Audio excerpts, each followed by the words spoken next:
Hey y'all, it's Anime Came in, and today I'm going to be reviewing episode 1 of Fate Grand Order Zettai, Majuu, Sensen, Babylonia, episode 1. Yeah, that is a mouthful. I'm probably going to take me a while to memorize it. Now, this episode was actually pretty darn amazing, I gotta say, because for one, I like how this actually presents information a lot more cleanly and manageable than episode 0, which, don't get me wrong, I did like episode 0, but here it's much more digestible for anyone that has not played the smartphone game, which I haven't.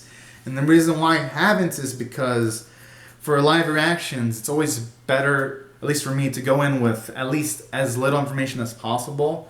So in case anyone wondering, I'm going to type in the comment section, you should play the smartphone game. I'm not going to. I might, after the anime and the Fate Grand Order Camelot movie have aired, then I might play the Fate Grand Order game. But until then, I won't, so that I can be surprised while viewing the series.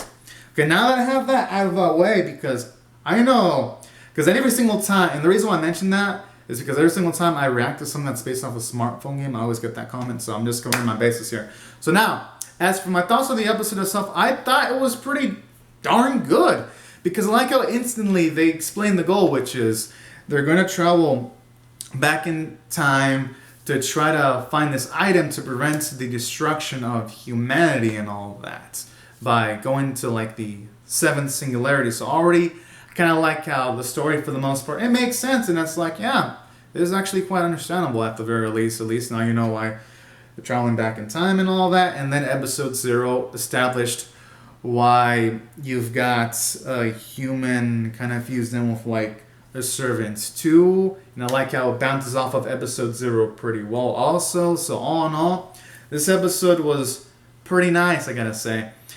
And on top of it, presenting the goal of the main characters through natural dialogue, it was relatively entertaining. There were some nice comedic moments, like when this Orin-looking girl showed up and just laid waste to like these fucking demonic beasts, and it was so fucking badass. And the action here was relatively entertaining, I gotta say.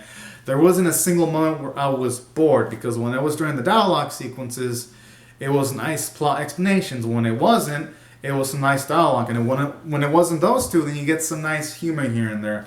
Like when the Rin-looking chick landed on top of Fujimaru. So all in all, nice sequences all around.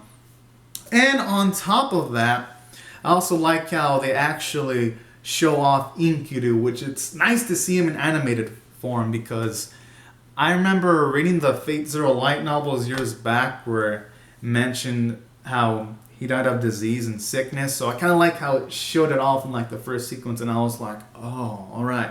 So that's how it went down. That was relatively pretty interesting. Seeing that was pretty cool, at least a snippet of it. So that was pretty nice, and I'd say overall, from a story standpoint, this episode had some nice plot progression, because we got introduced to the plot, and they got to see the Babylonia city guided by Enkidu, all in the span of a single episode. So this episode didn't take around. It didn't feel too quick or too slow. So plot progression is good. There was some nice humor, especially the sequences where the Rin-looking chick did not want to reveal her name. When you have Fujimaru and Majuu reveal their names, that was hilarious. So I'd say the script's pretty strong. And the characters are pretty nice, even though we didn't get much in the way of, say, Fujimaru. At the very least, we did get to see Majuu. We see how she's grown as an individual, because in episode 0, she was shy, she wasn't that outgoing, and then near the end when she looked older, she looked a bit more outgoing, and now here you see she's a much more outgoing individual. So it was nice to see character development for her, actually. So that was a nice sight to see. And as for Fujimaru, even though we didn't get much character development because he was just barely introduced, we did get some nice characterization. He does seem like a level-headed guy. So far, even though I've only seen him for a bit in this episode, I liked his personality.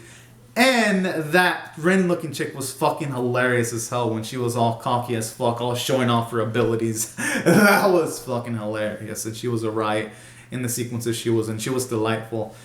And also she has Rin's voice actress. So I'm like, how the hell can I not like this character? I fucking love it. And Ikudo was pretty cool too. I like how they established he has like a nice, polite personality. That was also pretty nice. So no, I thought I did well from the character front. Animation and art were just breathtaking. All the fights looked beautiful.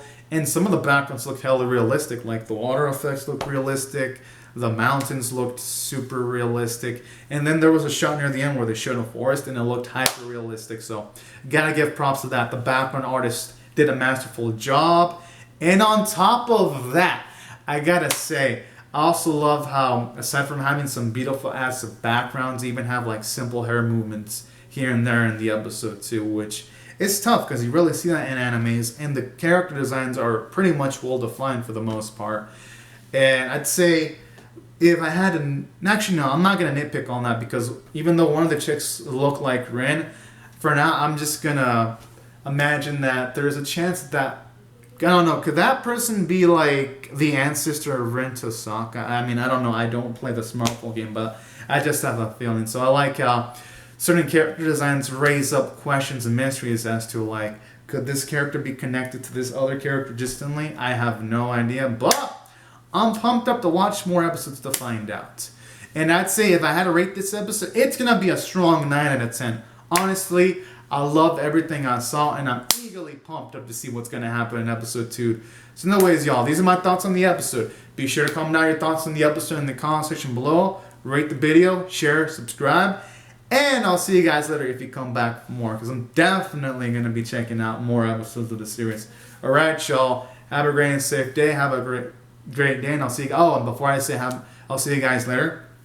This is what I watched of the Fates franchise, in case y'all wondering. I've seen Fates Night from Studio D, and I've seen Fates Night Unlimited Blade Works from both Audible Ending.